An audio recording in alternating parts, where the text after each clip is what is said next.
Assalamualaikum warahmatullahi wabarakatuh. A'udzu billahi minasyaitonir rajim. Bismillahirrahmanirrahim. Innal hamdalillah wassalatu wassalamu ala Rasulillah sayyidina wa habibina wa maulana Muhammad bin Abdillah. La haula wala quwwata illa billah. Amma ba'du.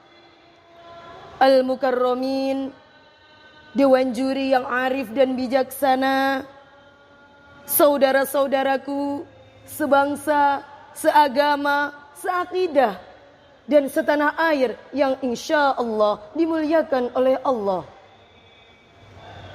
Saudara-saudaraku, agama Islam diturunkan ke muka bumi ini membawa misi yang sangat mulia. Salah satunya yaitu menyempurnakan akhlak manusia atau moral manusia. Dengan agama Islam, orang yang bejat menjadi orang yang taat. Orang yang suka berbuat maksiat menjadi orang yang gemar melakukan sholat. Yang suka chattingan, suka Facebookan, suka IG-nan ataupun TikTokan menjadi orang yang suka dengan pengajian. Saudaraku, pada akhirnya yang kita harapkan adalah kita akan mampu membangun, merawat, dan kemudian menjaga hubungan kita kepada Allah Subhanahu wa Ta'ala, menjaga hubungan kita kepada sesama manusia, dan tentunya kepada seluruh alam dan dengan segala isinya.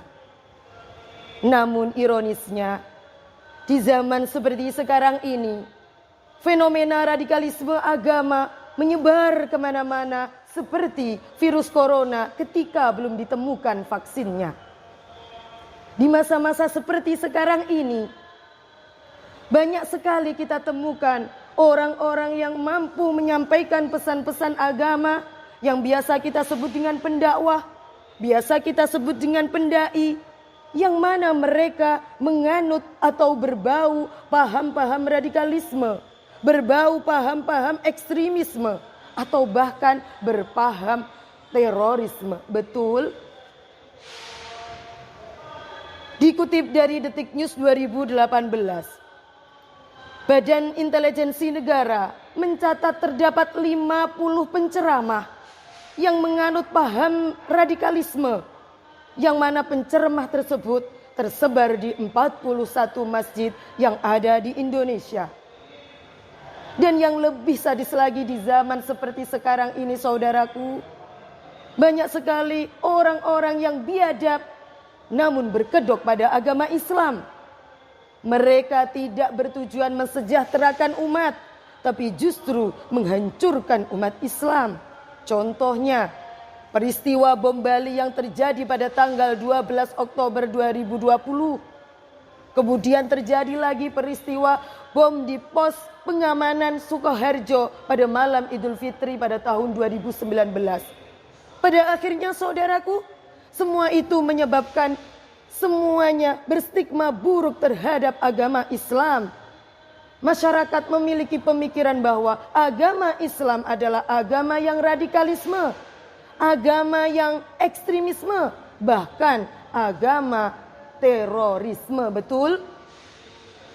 Lalu bagaimana cara kita agar agama tidak dipandang sebagai agama yang ekstrim, yang radikal, atau bahkan sebagai agama teroris? Jawabannya adalah, izinkanlah saya pada kesempatan yang berbahagia ini untuk menyampaikan dakwah saya yang berbunyi, Islam tepat, umat pun selamat. Yang mana dakwah saya ini berlandaskan pada surah Al-Baqarah ayat 143 yang berbunyi, A'udzu billahi minasyaitonir rajim. Bismillahirrahmanirrahim. Wa kadzalika ja'alnakum ummatan wasata. Saudara-saudaraku yang dimuliakan oleh Allah, Imam Ibnu Jarir At-Tabari dalam tafsir At-Tabari juz 2 Shahifah 7 menjelaskan bahwa lafaz ummatan wasata dijelaskan sebagai posisi yang paling baik atau posisi yang paling tinggi. Oleh karena itu, Profesor Dr. Quraisy Shihab menyatakan bahwa agar Islam bisa tersampaikan ajarannya dengan tepat, maka tiada lain dan tiada bukan adalah dengan Islam moderat atau Islam wasatiyah. Islam wasatiyah diartikan sebagai keseimbangan dalam segala objek permasalahan. Lalu bagaimana cara kita dalam melaksanakan Islam moderat atau Islam wasatiyah? Berdasarkan konsultasi tingkat tinggi ulama yang dilaksanakan di Bogor tahun 2018, bahwa Islam moderat dapat dilaksanakan dengan 3 hal.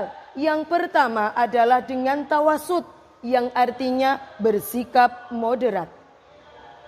Yang kedua adalah dengan bersikap tasamuh, yang artinya adalah kita bisa bersikap toleran terhadap sesama tanpa membedakan suku, agama, ataupun golongan. Dan yang ketiga atau yang terakhir adalah syuro, yang berarti bermusyawarah di dalam memecahkan segala permasalahan. Jika ketiga hal ini dapat kita laksanakan dengan sebaik-baiknya, dapat kita praktekkan dalam kehidupan sehari-hari, maka insya Allah Islam moderat, ajaran-ajaran Islam akan tersampaikan dengan tepat dan umat pun akan selamat. Allahumma amin. Namun saudara-saudaraku, saat ini pandemi belumlah menghindar atau menghilang dari bumi pertiwi. Pandemi ini membawa dampak yang sangat luar biasa. Ekonomi menjadi tersendat, dompet pun menjadi sekarat, dan ajaran-ajaran Islam pun menjadi terhambat. Lalu bagaimana cara kita agar ajaran Islam tetap bisa tersampaikan dengan sebaik-baiknya? Di dalam studi metode dakwah Al-Quran dijelaskan bahwa menyampaikan ajaran-ajaran Islam tidak harus dengan cara bertatap muka secara langsung. Namun berdakwah atau menyampaikan ajaran Islam bisa kita lakukan dengan cara atau melalui media sosial, entah itu Facebook, entah itu Twitter, entah itu IG, YouTube, dan lain sebagainya. Semua ini akan kita lakukan dalam rangka mematuhi pada pemerintah sehingga kita pun selamat dari wabah pandemi Covid ini, sekaligus ajaran Islam bisa disampaikan secara tepat dan umat pun bisa selamat. Allahumma amin. Saudaraku-saudaraku yang dirahmati oleh Allah, sekian dan demikian yang dapat saya sampaikan.